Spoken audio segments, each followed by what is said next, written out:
Vous écoutez l'épisode 48 du podcast Business en spa et esthétique, Manager ses apprentis, l'œil de l'expert avec Jennifer Ekerian.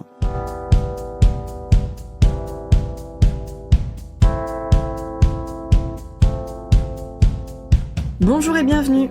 Je suis Tiffaine Modeste et je suis ravie de vous retrouver sur le podcast Business en spa et esthétique, le premier podcast du secteur du spa et de l'esthétique en France.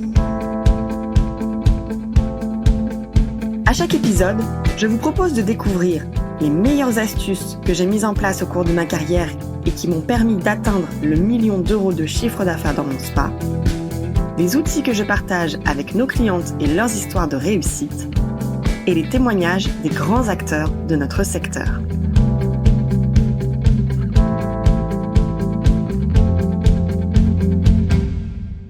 Cette semaine, je suis ravie de partager avec vous un sujet qui concerne bon nombre de professionnels du spa et de l'esthétique. C'est le sujet de l'apprentissage dans notre secteur. L'apprentissage, c'est un sujet qui revient très souvent aussi dans les accompagnements que nous proposons aux gérantes de spa et centres beauté bien-être. C'est souvent une forme de contrat qui est choisie par les esthéticiennes et les spa praticiennes, soit pour se former aux différents métiers de notre secteur, soit pour ensuite manager des équipes en apprentissage. Et c'est avec plaisir que je vous propose cet épisode préparé avec Jennifer Ekerian, esthéticienne, ancienne gérante de centre, qui est aujourd'hui professeure au sein d'un CFA en esthétique. Très belle écoute.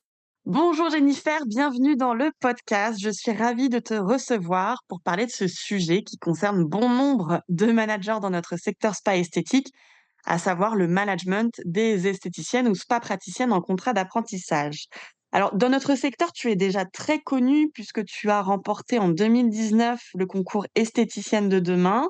Tu étais alors gérante d'un centre beauté et puis ta carrière a évolué depuis. Aujourd'hui, tu es professeure en école d'esthétique et tu es surtout l'une des professionnelles qui a pris ce sujet, on va dire, de la formation en école d'esthétique et de l'apprentissage des esthéticiennes de demain à bras le corps. Alors, je vais bien évidemment te laisser te présenter. Bonjour Tiffaine. Tout d'abord, laisse-moi te remercier pour ton invitation. Je suis vraiment ravie d'échanger avec toi sur le sujet de mon expertise et de ma passion qui tourne autour de l'apprentissage. L'esthétique, l'enseignement, l'entrepreneuriat, c'est tout ce que j'aime. Alors, je m'appelle Jennifer Ekerian, je suis professeure en esthétique et esthéticienne depuis environ 15 ans. Après avoir fait une terminale scientifique, je décide de m'orienter en esthétique et de tout apprendre en repartant de la base, donc le CAP. Donc, j'apprécie l'environnement esthétique, j'ai une passion qui grandit de jour en jour, le domaine m'anime et donc, en toute logique, je continue mes études en BP et je termine avec un BTS esthétique, cosmétique, parfumerie. Je fais l'intégralité de mon cursus en alternance. J'ai fait différentes structures, donc le côté traditionnel, familial et indépendant dans des instituts traditionnels, le côté très structuré et dicté, hiérarchisé dans des franchises et j'ai terminé mon apprentissage dans la formation, la coordination et le développement marketing et logistique, car j'ai eu la chance d'être formatrice bimarque pour Binôme Maricor et ça, c'était une réelle expérience et une chance de faire ça en apprentissage. Ensuite, en 2015, je décide de créer mon propre institut dans le 95, donc qui s'appelait Grenadine. C'était un institut traditionnel, moderne, utilisant les soins de dernière génération, tout en pratiquant les fondamentaux. C'était une atmosphère conviviale et dynamique où je faisais de nombreuses animations, de nombreuses soirées et beaucoup d'ateliers avec mes clientes très régulièrement. En 2019, je remporte le concours de l'esthéticienne de demain grâce à Blumea et Nouvelles Esthétiques et je participe à de nombreux rassemblements et je deviens conférencière grâce aux Nouvelles Esthétiques qui m'ont pris avec eux dans cet élan. J'apporte mon expérience pour réaliser des animations en institut lors de nombreuses conférences pour eux lors des congrès. Et puis, je suis sollicitée pour devenir professeure à Lima Valparaíso, donc à Aubonne dans le 95. Ils me connaissaient déjà depuis de nombreuses années puisque j'étais jury pour eux. Et finalement, je rejoins leurs équipes pour devenir professeure, qui était pour moi un objectif de vie vraiment. Et surtout, depuis que j'étais en esthétique, c'était, depuis le CAP, mon objectif de devenir prof en esthétique. Donc aujourd'hui, je suis totalement épanouie dans mon travail. Je suis motivée à plus de 200% pour perfectionner notre métier et accroître notre professionnalisme en institut. J'ai la chance d'être sollicitée pour participer de près ou de loin à des créations de référentiels également et de guides pédagogiques. Je fais profiter à mes apprentis de mon expérience et de mes connaissances et je forme à mon tour les futures esthéticiennes de demain. En tout cas, c'est ce que je me dis tous les jours quand je vois mes apprentis devant moi. C'est une belle boucle, bouclée, Oui. on va dire, dans ce sens-là. Aujourd'hui, du coup, tu es vraiment au cœur de la nouvelle génération des esthéticiennes, qui sont en devenir puisque tu es donc professeur, ça y est, tu as accompli ta vision. Est-ce que tu peux nous expliquer ton rôle et surtout nous raconter comment ça se passe, le quotidien d'un professeur en école d'esthétique? Alors, un professeur d'esthétique, mais un professeur de façon générale, c'est tout d'abord transmettre des connaissances, des méthodologies de raisonnement à des élèves. Et en étant professeur d'une filière professionnelle, c'est les bons gestes techniques pour la pratique de notre métier. Mmh. Alors, pour ma part, ce ne sont pas des élèves, mais des apprentis, puisque je n'enseigne qu'à des alternants, que des contrats d'apprentissage. Donc, il faut savoir Mmh. que l'alternance, c'est un rythme difficile pour les apprentis, puisqu'il demande un jonglage permanent entre le monde du travail et les études, le Mmh. scolaire et le métier du terrain. Donc, en CFA, nous avons des heures pour enseigner et suivre un référentiel précis. Donc là, c'est vraiment le métier que je vais te décrire. Mmh. Le référentiel, c'est notre ligne directrice afin d'entraîner nos apprentis à un diplôme, tout en les préparant au métier du terrain. Mais nous, notre objectif, ça sera qu'elles aient le diplôme et qu'elles se présentent à l'examen. Mmh. Nous pouvons parler de tout, voire de tout, aussi bien par exemple des anciens appareils pour l'histoire et les origines de notre métier, que les appareils de nouvelle génération pour que là, l'esthéticienne, au contraire, elle soit au courant de l'actualité et elle soit dans son temps. Tout peut être abordé en cours. La pratique qui est au cœur de notre métier, elle, c'est la matière la plus enseignée. Donc, nous avons également de la biologie, de la technologie des appareils, de la cosmétologie, de la vente, de l'anglais. Donc, suivant les diplômes, on peut être aussi amené à faire de la gestion, du marketing, de la relation client, de la communication. Mais tout ça, ça sera une matière professionnelle. Enfin, ce seront des matières professionnelles, donc en lien avec le métier de l'esthétique. Mmh. Donc, les référentiels d'aujourd'hui, on a beaucoup de débats autour des Oui. référentiels. Il faut savoir que ce ne sont plus du tout les référentiels d'hier, même de notre époque à nous, hein. Dès le CAP, les apprentis, elles voient beaucoup de techniques qui n'étaient pas les techniques qu'on voyait il y a encore 15 ans, hein. Ça a beaucoup évolué. Mmh. On voit les épilations, forcément, dès le CAP, les soins visage, manicurie, on voit les vernis semi-permanents qui sont maintenant mis dès le CAP au programme, les teintures, les maquillages, les plus réalisés en institut, bien sûr, hein, on ne parle pas de l'artistique dans un premier temps. Puis dans les diplômes suivants, on voit les rehaussements, les extensions de cils, les soins du corps, les massages, la prothésie ongulaire. Alors dans la prothésie ongulaire, ça peut aussi bien être gel résine, comme ça depuis longtemps, mais ça peut être aussi les nouvelles techniques, comme par exemple le gel X, les pop-it, l'acrygel. Donc on voit que les référentiels évoluent quand même parce qu'ils sont de moins en moins précis et ouverts en fait sur les nouvelles technologies. Mmh. Une apprentie qui poursuit ses études après un CAP, qu'elle aille en BP, BM ou BTS, il faut savoir qu'elle aura vu l'intégralité des soins qu'englobe le métier. Donc, ça peut représenter, pour te donner, pour que tu puisses te rendre compte, en CAP, il y a environ 25 techniques à apprendre. Parce que notre métier, il est quand même extrêmement Mmh. large. Donc, 25 techniques en alternance, en n'étant pas là toutes les semaines en cours, c'est quand même important. Nous, elles viennent, par Mmh. exemple, toutes les 3 semaines. Mmh. En BP, elle voit plus d'une vingtaine de soins corps, enfin, soins corps, soins visage, en tout cas, c'est la suite du CAP. Et je ne parle même pas de tous les massages qui existent qu'on peut voir. Donc, Mmh. ça représente quand même beaucoup, beaucoup de pratiques et de soins. À cela, eh ben, on rajoute un peu de connaissances théoriques, enfin un peu Mmh beaucoup, mh. parce que de là, tu as donc une vingtaine d'appareils, une cinquantaine de produits cosmétiques. Mmh. Alors, quand on dit études cosmétiques, c'est la cosmétologie vraiment en détail, hein. Donc, ce n'est pas forcément que le discours de la cliente comme on pourrait avoir pour une technique de vente. Là, c'est vraiment de la cosmétologie plutôt même orientée laboratoire. Mmh. Donc, on Qu'est-ce va qu'un parler des tensioactif? Qu'est-ce que ah, bien ah oui, évidemment, par exemple, OK. voilà, c'est ça, l'histoire du tension active, dès le CAP, en fait, on en parle. Alors, après, en BP et en BTS, tu t'imagines qu'on va beaucoup plus loin dans l'étude des vecteurs. Enfin bon, bref, là, voilà, je vais rentrer dans mes cours. Mais bon, en tout cas, vraiment, voilà, on va quand même... C'est très, très poussé, hein, les études, surtout quand on monte après dans les diplômes. Et puis à ça, bien sûr, tu rajoutes l'anatomie, la biologie, et bien sûr l'ongle, le poil, tout ça c'est par cœur, un peu de dermatologie. Enfin bon, tu vois, on a un bon cocktail quand même dans les référentiels et c'est très intéressant de s'y pencher. Et des fois, quand après on rentre dans le métier, on prend plus vraiment de temps de voir que nos référentiels, ils évoluent. Après, on ne retirera pas que dans n'importe quelles études, on ne retient pas 100% de ce qu'on apprend, même quand on va en formation. C'est techniquement pas possible pour notre cerveau. On comprend tout, on est super attentif, mais en fait, sur du long terme, voilà, il y a des choses qui s'effacent petit à petit avec notre pratique quotidienne. Mais elle voit beaucoup de choses. Bon. Du coup, pour en revenir à notre quotidien, nous avons aussi des heures pour préparer nos cours, corriger les copies, faire des conseils de classe, préparer les examens blancs, parce que les examens blancs, on reproduit exactement ce qu'il y a au vrai examen. Donc, on crée des sujets de A à Z pour tous les niveaux.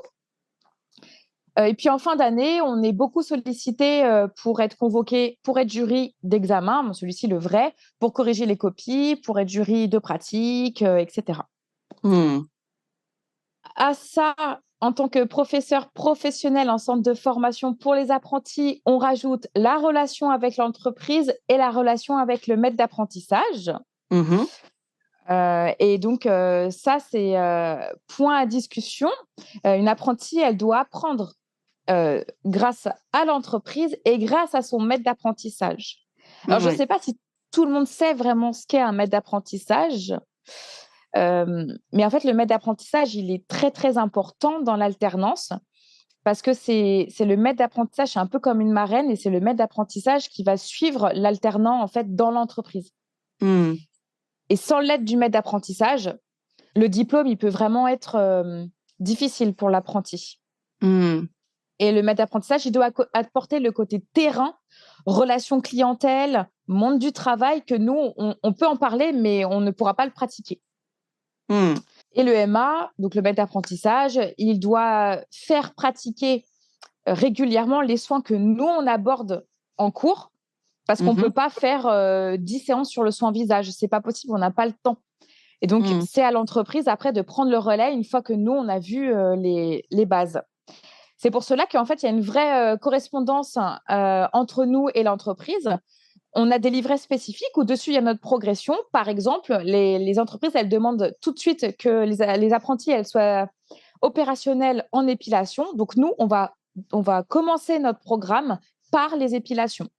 Comme ça, les entreprises, elles sont contentes. Et au moins, elles voient les bases tout de suite avec nous, les bons gestes avec nous et avec l'entreprise en même temps. Et puis après, c'est parti. Les épilations, elles peuvent aller en cabine assez vite. Voilà. C'est un programme qui est très, très dense et c'est vrai que ça pose vraiment la question de qu'est-ce qu'il en ressort après au niveau opérationnel, qu'est-ce qu'on va maîtriser.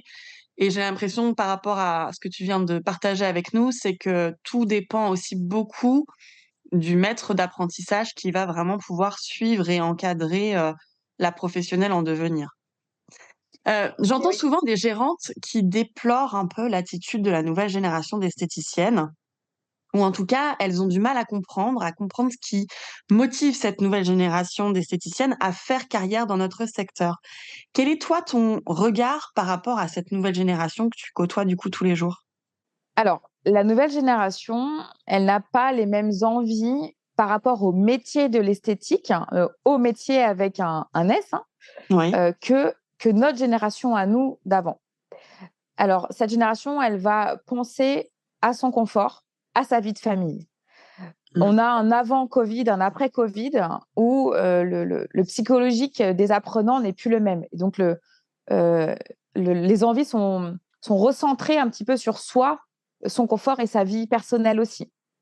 J'entends souvent qu'elles ne veulent pas travailler les week-ends ou ne pas finir tard. Alors pour nous, notre génération, c'est inconcevable. C'est pas incompatible avec le métier. Donc on a envie de leur dire, mais ça sera pas possible en fait. Mais cette génération, elle est dictée aussi par les réseaux sociaux.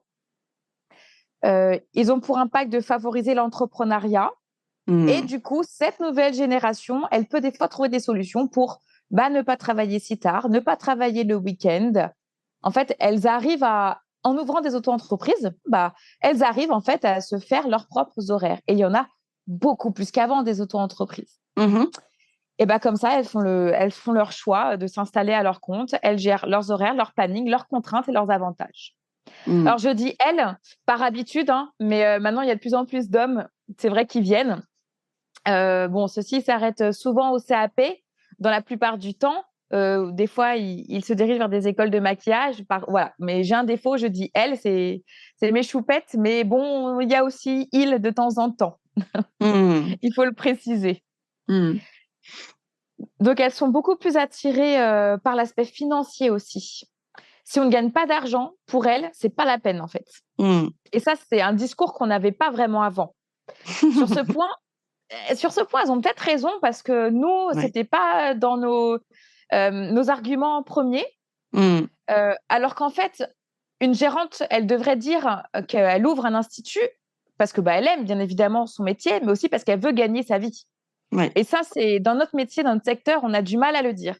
On pense beaucoup, on fait ça par passion, on fait ça parce qu'on aime le contact, mais le gagner sa vie, il vient pas, hein. Il a du mal à sortir. Et donc ça, peut-être que finalement, là, elles ont peut-être raison sur ce point.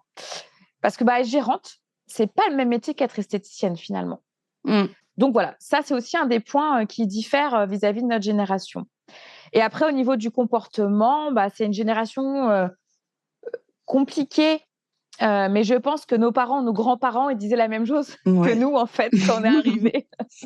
Donc, je pense qu'il va falloir de toute façon s'y faire. Et voilà, c'est vrai qu'il y a beaucoup plus d'affronts, de répondants. Alors là, je parle vraiment que ça soit en face élève-professeur ou même dans l'entreprise, que ce soit l'apprenant avec son maître d'apprentissage en tant que salarié. Bon, effectivement, là, il y a un peu plus de répondants. Alors ça, à cause de quoi? Je ne sais pas. Je ne sais pas. Il y a peut-être moins...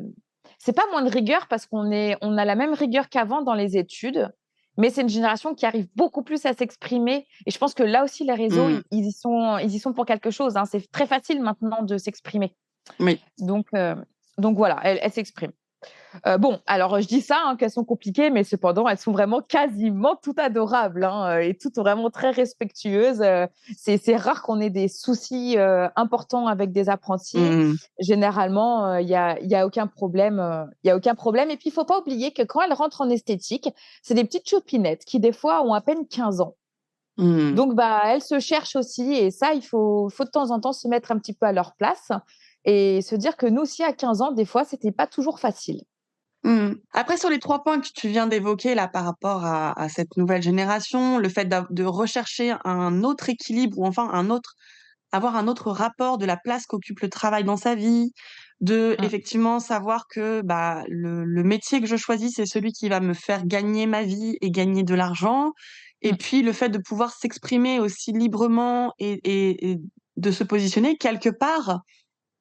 Si tu les prends comme ça de manière factuelle et si on a des débats sur ces 3 sujets-là, d'un sens, tu disais, oui, elles ont probablement raison et j'aime beaucoup penser comme ça. J'aime beaucoup aussi faire réfléchir les gérantes et les managers de cette façon-là parce que ça sert pas forcément à grand-chose de dire: «Ah oui, mais non, nous, notre secteur, il est comme ça, le métier, il est fait comme ci et comme ça». Je trouve qu'aussi cette nouvelle génération nous apporte beaucoup de créativité dans la façon dont on voit les choses. Quelles seraient selon toi les motivations principales qui font que cette nouvelle génération choisisse de faire carrière en esthétique? Alors là, on a de tout.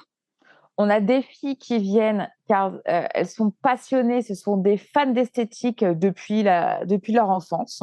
Elles sont complètement épanouies dès qu'elles arrivent, elles mangent, elles boivent esthétique, elles dorment esthétique, elles rêvent esthétique.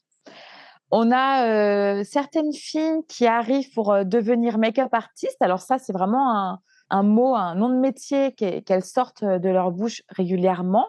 Et là, c'est à nous de leur expliquer qu'en méthode d'esthétique pour être esthéticienne, c'est pas forcément des formations de maquilleuse pro.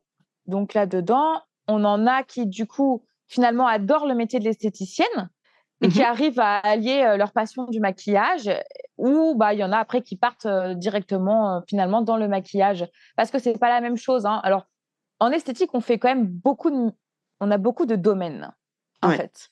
Et en CAP esthétique, on voit énormément de choses, mais la base du métier du soin d'esthéticienne, il peut être après, il y a plusieurs branches en fait. Et quand on sort de nos études, on peut se spécialiser dans des choses.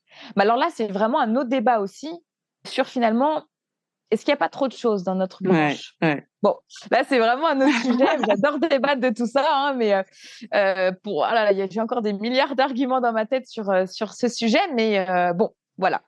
Et puis, pour reprendre ta question, les motivations, on a les autres, alors sans être négative, mais on a toutes les autres qui, elles hésitent souvent, très souvent, entre coiffure et esthétique. Et elles savent pas trop. Et puis, elles se disent, bon, je vais tenter l'esthétique. Bon, je vais tenter la coiffure, après, finalement. Alors, je prends ces deux exemples parce que c'est des métiers qui sont très liés. Et on a souvent des apprentis qui font la passerelle, un CAP esthétique, un CAP coiffure, et qui allient les deux. Et bon, parfois, elles apprennent à aimer le métier, mais parfois, souvent, ce profil-là arrête très, très vite l'esthétique. Ouais. Est-ce qu'il y a un décalage justement entre les aspirations de ces futures esthéticiennes et la réalité du métier? Bon, je pense que la réponse va être assez simple. Alors oui, on en a déjà un petit peu évoqué là dans Ouais. notre discussion. Les réseaux, ça les leurre énormément, mais elles comprennent très vite ce qu'est la réalité du métier, puisqu'elles intègrent dès les premiers jours en fait une entreprise en étant en alternance. Donc, elles voient très bien que c'est pas pareil. Ce qui est génial, c'est qu'elles sont plongées dans le monde du travail tout de suite et en seulement quelques mois, elles évoluent très vite professionnellement parlant. Mais effectivement, quand elles pensent, par exemple, aimer prendre soin des gens, elles ne s'imaginent pas tout ce qu'il y a à côté. C'est ranger les cabines, nettoyer le sol, sortir les poubelles, la ponctualité, la relation clientèle et tout ça, c'est pas si simple quand on est jeune et qu'on n'a aucune expérience. Donc des fois, en fait, le soufflet retombe et elles déchantent. Mais pour celles qui intègrent complètement cette partie du métier, parce que ça fait partie du métier, tout ça, elles évoluent vite et leur patronne, elle leur laisse faire beaucoup de choses et elles prennent de la place dans l'entreprise très vite et elles vont, par exemple, dès le SAP, créer des offres, proposer des soins, partir en formation. Donc, mais c'est vrai que des fois, il y a un petit décalage quand elles arrivent. Alors, soit elles adhèrent, soit Ouais. elles adhèrent. OK. C'est marrant parce que tu utilises un mot que j'aspire à ce qu'il ne soit plus trop présent dans nos langages, c'est le mot patronne. Et ça m'amène à parler avec toi de la relation, cette relation manager-apprenti. Parce qu'on sait que les contrats d'apprentissage, ça a vraiment la cote dans notre secteur. Il y a de nombreuses gérantes de centres et des managers qui choisissent d'avoir dans leurs équipes des esthéticiennes ou des spa praticiennes qui sont en contrat d'apprentissage. Alors, il y a ceux qui choisissent de prendre une alternante pour des raisons économiques. Je veux recruter, mais par exemple, j'ai peur de m'engager, financièrement avec un contrat fixe. Ça, j'ai beaucoup de retours comme ça. Ou bien elles se disent: «Eh ben, je vais commencer avec une apprentie parce que ça me coûtera moins cher». Et il y a ceux qui ont, recruté un contrat d'alternance parce qu'ils, aussi ne trouvaient pas de salariés diplômés sur, le marché qui leur convenait. Et enfin, il y a aussi ceux qui choisissent de recruter des apprentis parce qu'en fait, elles ont cette envie de transmettre leur savoir-faire, de transmettre leur passion et leur métier. Alors selon toi, dans quelle situation doit-on recruter un alternant? Alors, sans hésitation, je te réponds que la bonne réponse, c'est la dernière. On doit recruter une apprentie par amour du transmettre.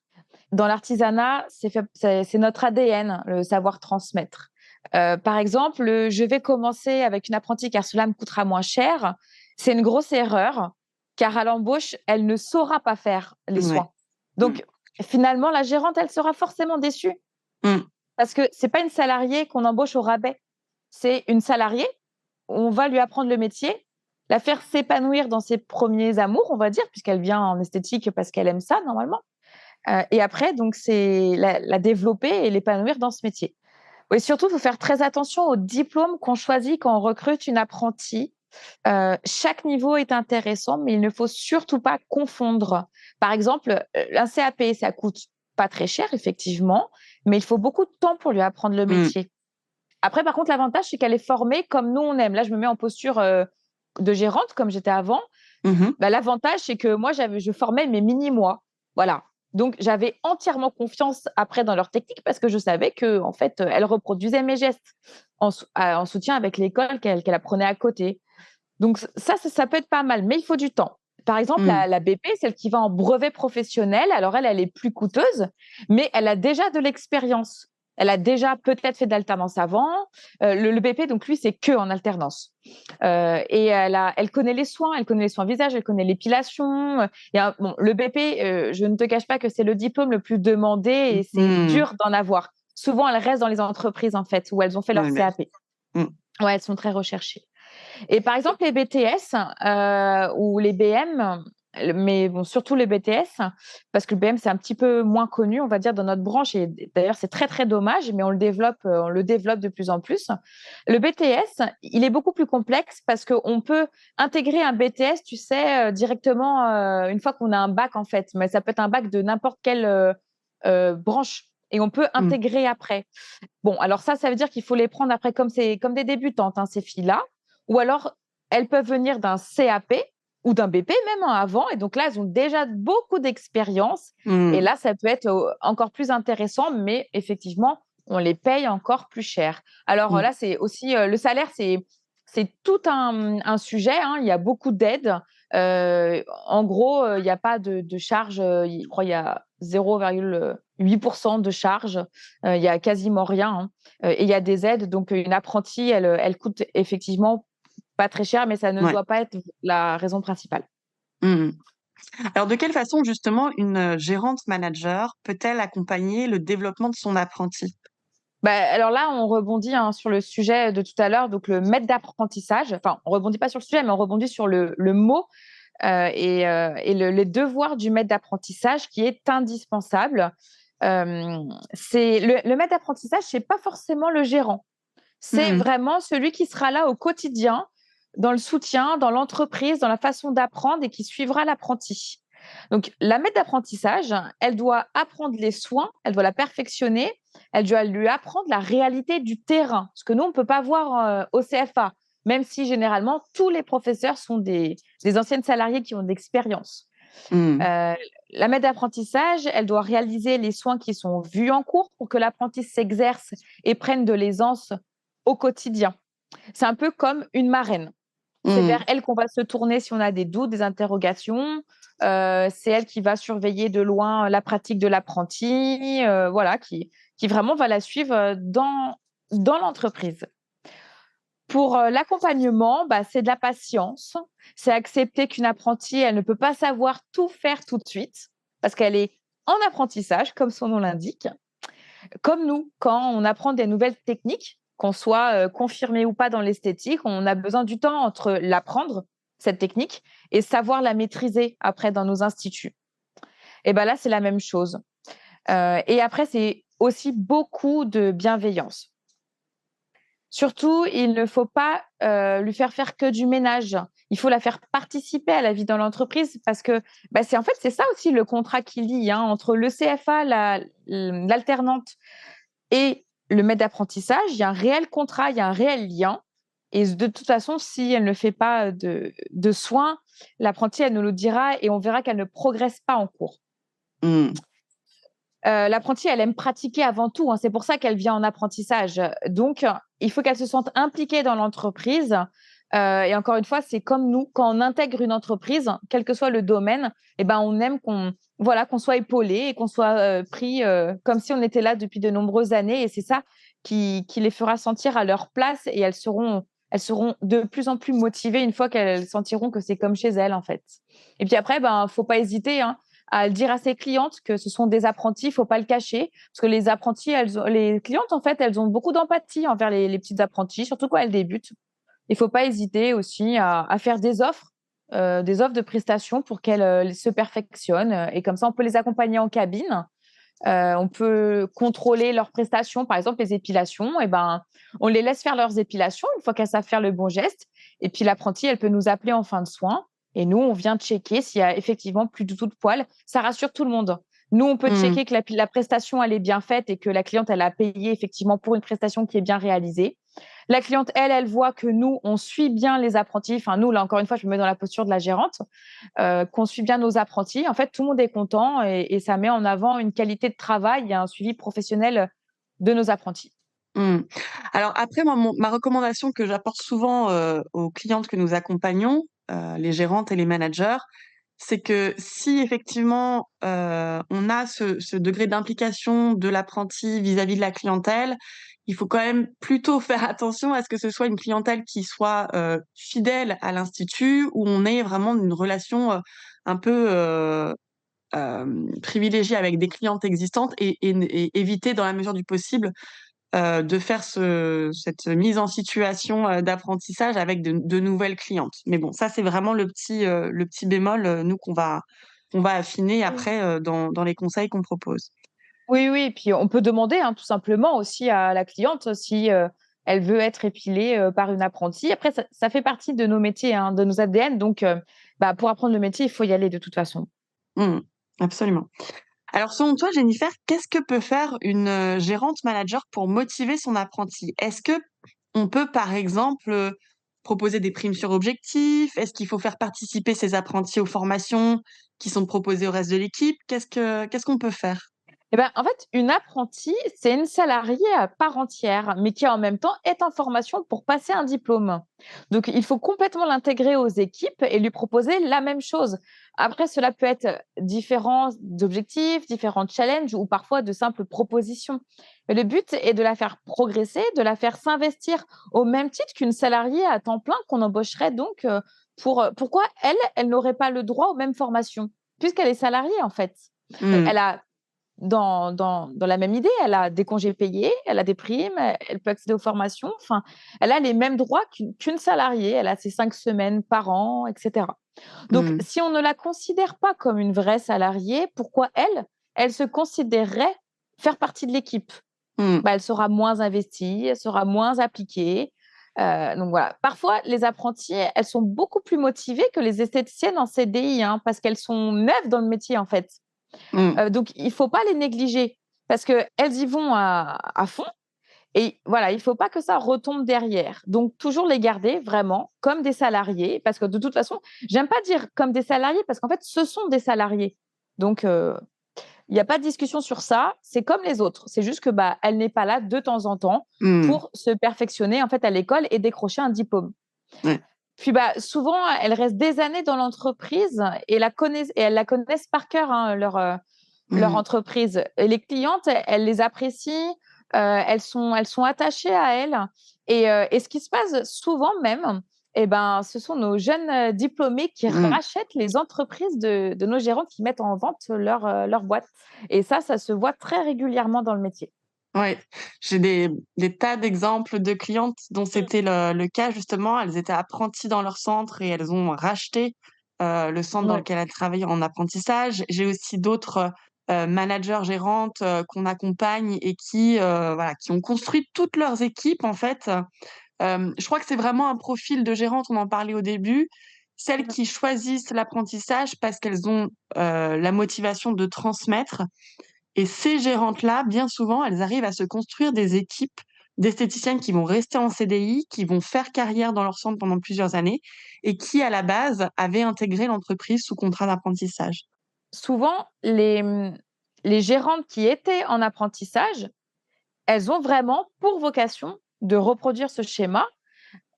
Améliorer souvent parce qu'elles, des fois, elles vivent des expériences, bah, des fois qu'elles n'ont pas envie de reproduire ou voilà, donc en fait, elles vont perfectionner leur, savoir transmettre et il y a des formations aussi pour se perfectionner en tant que maître d'apprentissage et ça, en fait, ce n'est quasiment jamais, pratiqué. Les nos MA ne viennent pas en formation et c'est dommage parce que les sujets que tu abordes là, les questions que tu me poses, ce sont tous ces sujets, dont on discute en formation pour être, un excellent maître d'apprentissage. Mmh.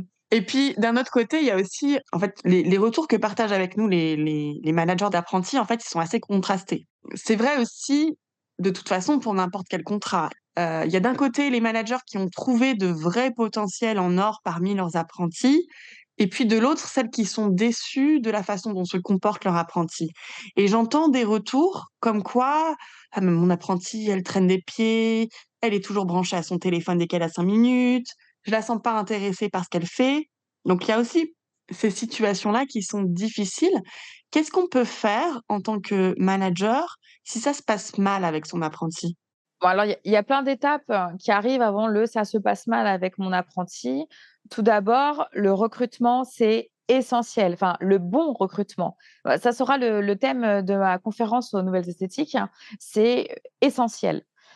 Ensuite, je comprends tout à fait quand on se pose ce genre de questions et qu'arrive, ce souci, parce que moi-même, j'ai eu le cas de plusieurs apprentis quand j'étais gérante où ça n'allait pas. Et à Mmh. l'inverse, j'ai eu vraiment des perles que j'aurais adoré garder des années et j'ai même proposé le rachat de mon institut quand je l'ai mis en vente à une de mes apprenties.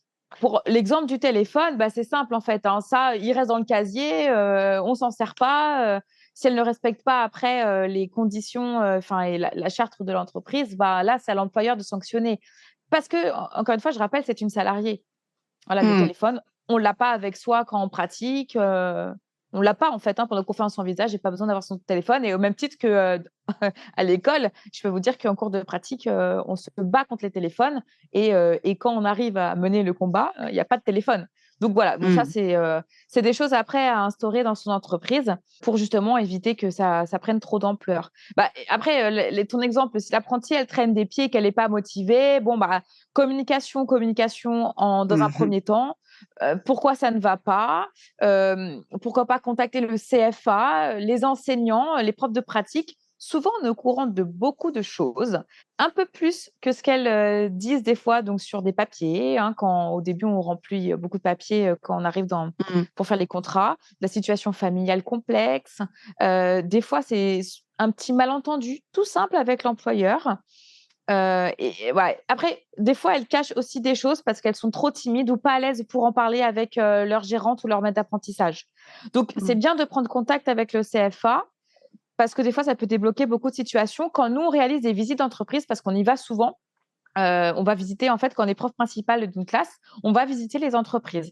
Donc Mmh on mh. voit et on connaît nos gérantes, enfin nos partenaires en fait, hein. On les connaît vraiment et vraiment des fois ça allège des situations quand on est là, voilà, on dit: «Allez, qu'est-ce qui se passe?»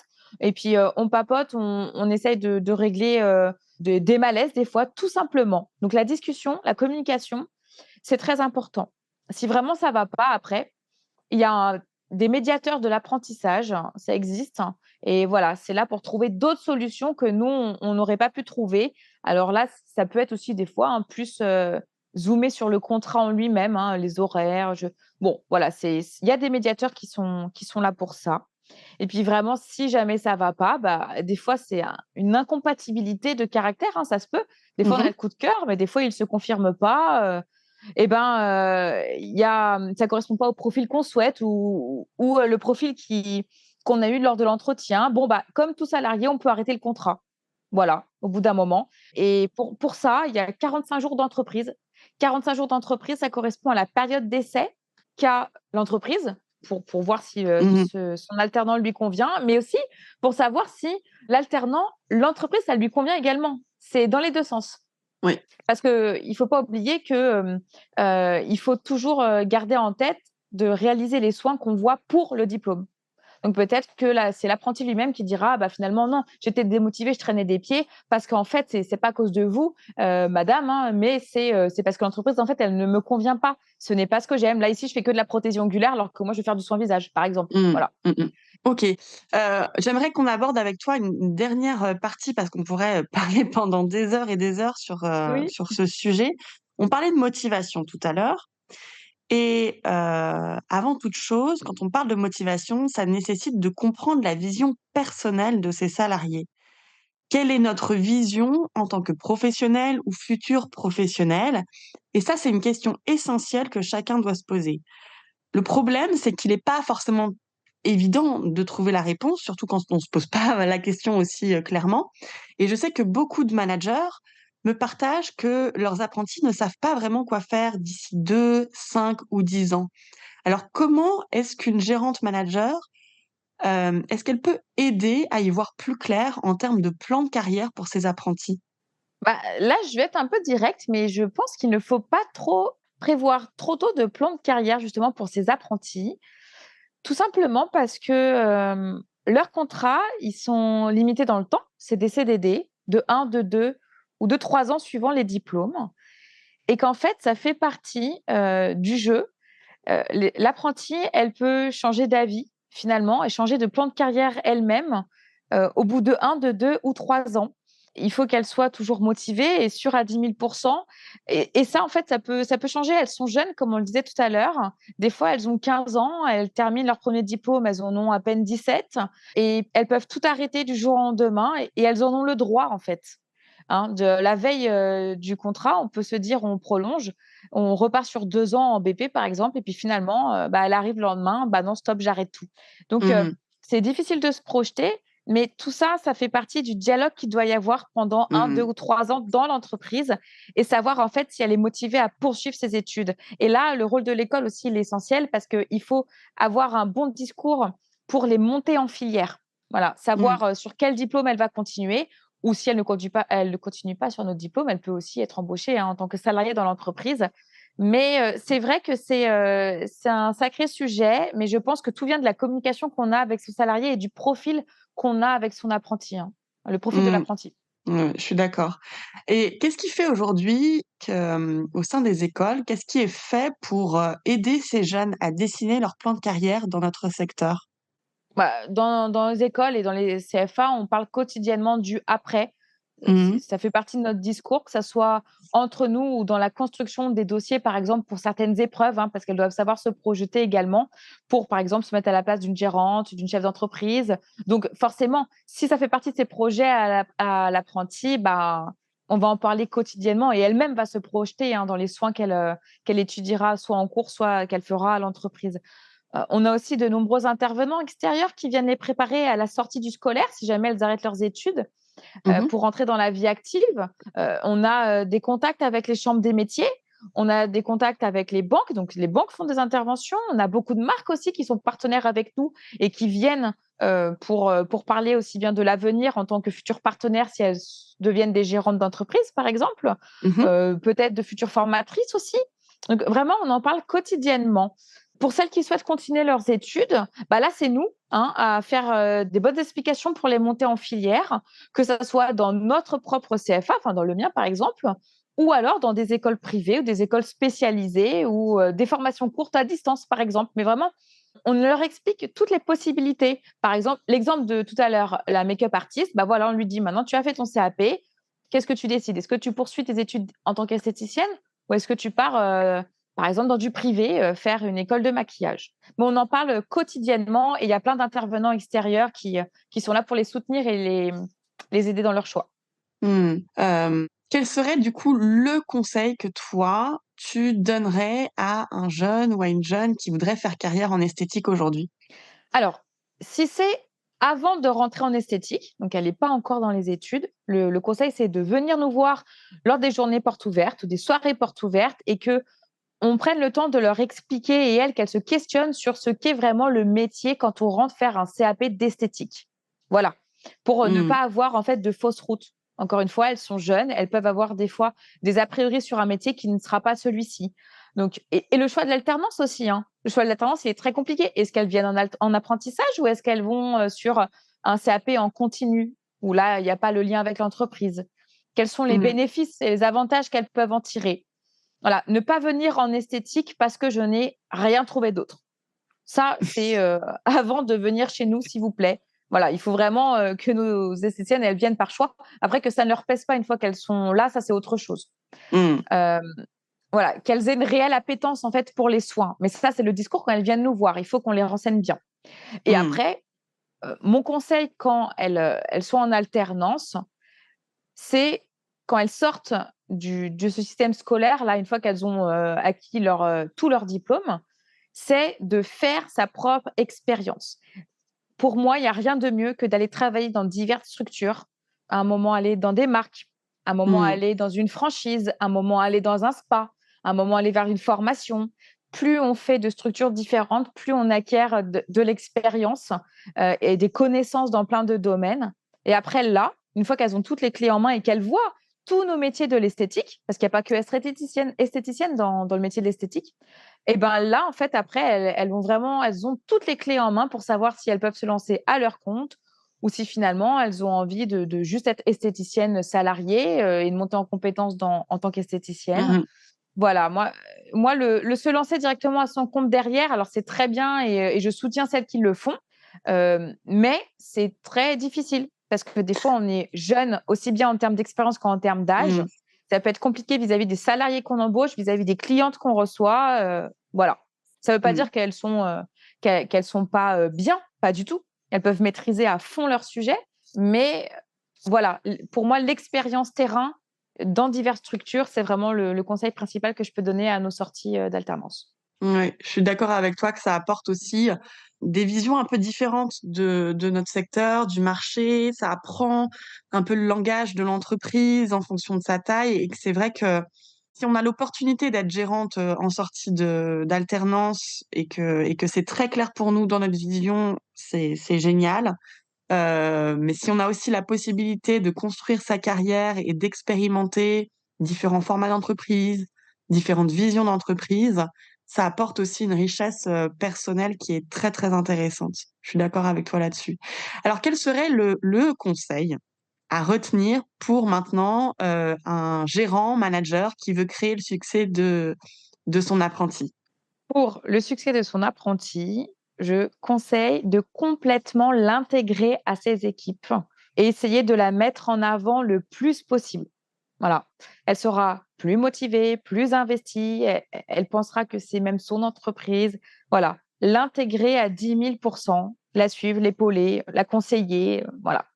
Ça, c'est, pour moi, le conseil principal et après, si je peux me permettre, Mmh. c'est apporter bienveillance vraiment et professionnalisme dans notre métier, car il faut pas oublier que tout ce qu'elles apprennent dans l'entreprise où elles font leur alternance, elles le reproduiront dans leurs entreprises à elles, puisque ce seront elles nos gérantes de demain, en fait. Mmh. Absolument et je rajouterais un petit quelque chose par rapport à ce que tu viens de dire, c'est que je milite a absolument pour que les gérantes managers se forment aussi au management, au leadership.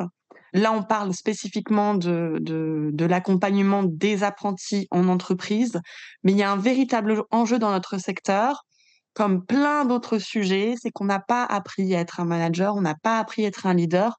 Mais aujourd'hui, les entreprises de notre secteur sont de toute façon obligées, de voir, la gestion des équipes, le développement des talents d'une manière différente et pour ça, ça passe pour moi essentiellement par la formation des gérants, des managers à cette partie, management et leadership. Oui et c'est pour ça que tout à l'heure, en fait, je te disais qu'être gérante, c'est un autre métier qu'être Oui. esthéticienne. En tant Mmh. qu'esthéticienne, il faut continuer à se former, mais la formation, mais c'est tellement une évidence pour nous et il faut, continuer à se former, tout le temps pour des nouvelles techniques, pour se remettre, à jour, ne serait-ce que pour la réglementation, Oui. la technologie qui évolue de jour en jour. Donc ça, en tant qu'esthéticienne, c'est primordial et en tant que gérante, je te suis à 10 000%. Il faut avoir des appétences particulières dans la gestion, dans la RH, parce qu'une très bonne esthéticienne n'est pas forcément une très bonne gérante. Mais ça ne veut pas dire Mmh. qu'elle est c'est pas un reproche, mais c'est que voilà, on a des compétences, des fois on est très fort dans certains domaines et on peut être, une excellente praticienne, mais ne pas arriver à manager, à gérer une entreprise. Exactement, c'est vraiment 2 métiers à part et la prise de conscience se fait. Je suis ravie que tu en parles, aussi, aujourd'hui. Mais bon, ça avance dans le bon sens, on va dire. En tout cas, Ouais. merci infiniment, Jennifer. On pourrait, faire un épisode de 3-4 heures sans Oui. problème avec tous ces sujets, et c'est vraiment des sujets d'actualité en plus. Donc merci beaucoup pour ce temps d'échange. J'aurais plaisir, peut-être à on va réfléchir à un autre sujet, sur un prochain épisode de podcast. Merci beaucoup et puis, à très bientôt. Eh ben, merci à toi, avec grand plaisir pour un autre épisode. Moi, c'est vraiment, ma passion tout ça, l'apprentissage et tout ce qui lui rattache et en plus, comme j'ai fait toutes les casquettes, en étant apprentie, en étant gérante, en étant dans la formation et cetera et maintenant professeure, je suis apte, en fait, à rebondir sur plein de sujets. Donc avec grand plaisir pour une prochaine et merci à toi pour, ce podcast. Merci. Je vous invite à suivre les aventures de Jennifer Ekirian et tous les articles et contenus qu'elle partage au sein des magazines Nouvelles Esthétiques et des congrès. Quant à moi, je vous retrouve la semaine prochaine pour un nouvel épisode. Si vous aimez le podcast Business en Spa et Esthétique et que vous aussi, vous voulez upgrader votre centre, je vous invite à nous retrouver sur le site expertise-spa-bien-être.fr. Vous pourrez y retrouver mes articles et ressources gratuites et faire le test en ligne « Quel parcours de formation est fait pour moi ?» N'oubliez pas de vous abonner au podcast dans votre plateforme d'écoute et de nous partager votre avis. Cela nous aide énormément. Merci et à la semaine prochaine.